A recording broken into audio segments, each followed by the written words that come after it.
Further back is Kiss Harmony, and then a long break to Flagrove, and a minute away is Kaepernick into the stretch. Hello everyone and welcome to Action RPG. I'm your host Aaron, and for today's video we're headed to the world of Last Epoch once again, part of my Bootcamp series. And what do I have for you today? We're going to do a complete dungeon run for Soulfire Bastion. You're going to get to see this dungeon in action. I'm going to show you the mechanic for the dungeon. I'm going to show you the boss fight and of course the reward that you get at the Soul Gambler. Now the first thing you want to know and need is a key. So you need a Soulfire Bastion key. And if you did not know this, if you right click on the key, the map automatically pops up where it is. So we're going to teleport to there right now. And we have now arrived at the Soulfire Bastion. So you click on the door, grab your key, put it in, enter, and then select what tier you want. Right now we are going to go tier 1. Enter the dungeon. Door opens and we enter. Now inside of the Soulfire Bastion you have temporal shift, and that is your D key. That is your D key.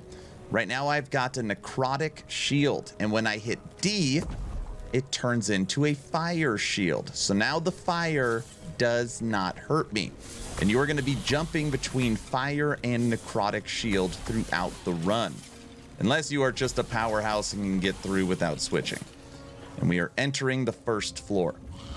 So we are now on the first floor. And we're going to run around and kill enemies. Pretty simple.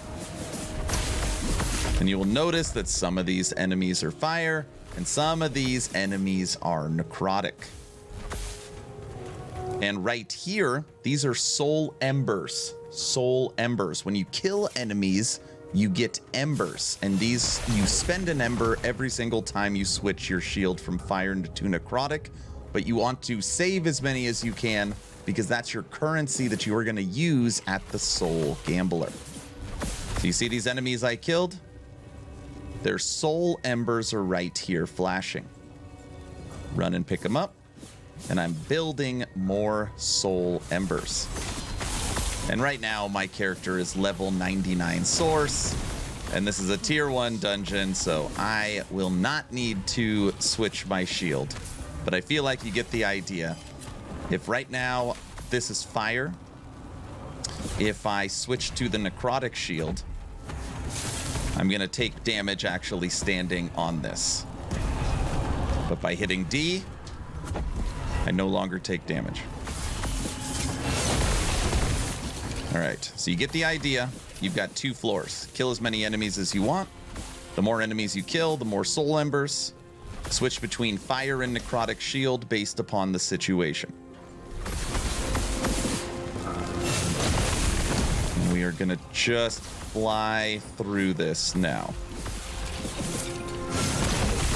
Just like the other 2 dungeons, 2 floors. And we have now got the door, and bam. Here's the modifiers. We are going to proceed. There's always 2 options. So there's always 2 doors. So if you don't like the reward, you can always go to the second door. We are now entering the 2nd floor of the Soulfire Keep. Exact same situation. We're going to kill enemies. And if you want, you could do full room clears. So if you want as many soul embers as you could find, obviously the more enemies you kill, the better. Which means you're going to get more rewards at the end of the dungeon.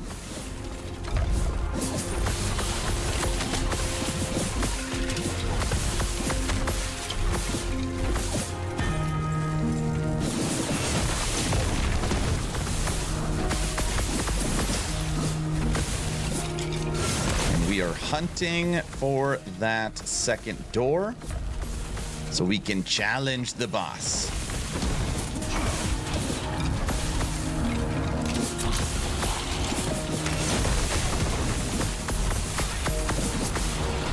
This is my B Raiden source. Level 99.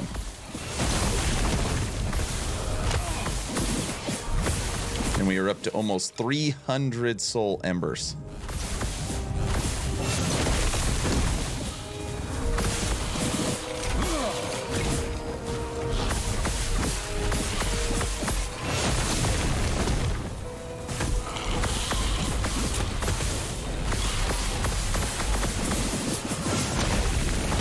inside of Last Epoch, the dungeon mechanic tries to teach you so you are ready for the boss fight. Where being able to shift between necrotic and fire will come into play when you fight the boss, which we are going to do right now. All right, let's fight this boss. We are proceeding. Come to play with fire. It looks like a wraith that is fire and necrotic. And as you can see, the boss is, I'm not going to attack. The boss is going to shoot with necrotic and fire. And you can switch your shield based upon what attack you're about to get hit with. So necrotic, you're good. And now we switch to fire.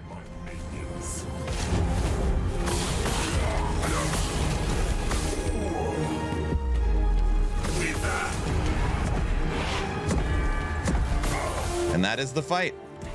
You switch your shield, and obviously as long as you are the right color shield standing on the right ground, you are fine.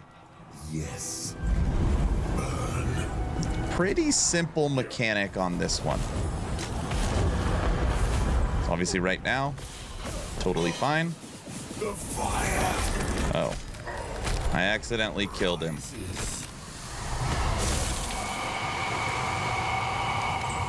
Boss done. Let's move over to the Soul Gambler. So we now have 361 embers. And this is a very special gambler for your reward. Fantastic work. Grin, the Soul Gambler. My report. And you click here and you will notice that the rewards or the gambler actual pictures look very, very different. And on here, it's going to show you the cost for what you need to spend per ember. And what's interesting about the Soul Ember is, or the Soul Gambler, is there are rewards that you can only get from the Soul Gambler. So if you are hunting a couple of items, particularly a relic or an amulet, you can only get that here. So we're going to try and get lucky. And let's see, we got enough. We're going to go 3 amulets and see if we could pull a Soul Gambler only amulet. 1. Exalted item. Oh, lucky you. Pull 2. Rare item. Nice one. And pull number 3. Okay. We did not get a unique from that. So we will go relic as our last pull. Set item. Well spent. Yay, Pebble's Collar. And then through here, just like the other dungeons, you can go right here and jump the campaign to the Divine Era. So the dungeon will act as a campaign skip, just like the other dungeons. So that's the Soulfire Bastion. I'm hoping anybody new or anybody that had any questions about this dungeon or mechanic or reward, it has now been answered. And of course, you could always reach out if you have any further questions. And inside of this Bootcamp series has tons of other information. You could check out the other dungeons. You could check out crafting and offenses and stash tabs and loot filters. I'm trying to get you all covered. I'm done. Hopefully you were entertained or at least learned something. Aaron, out.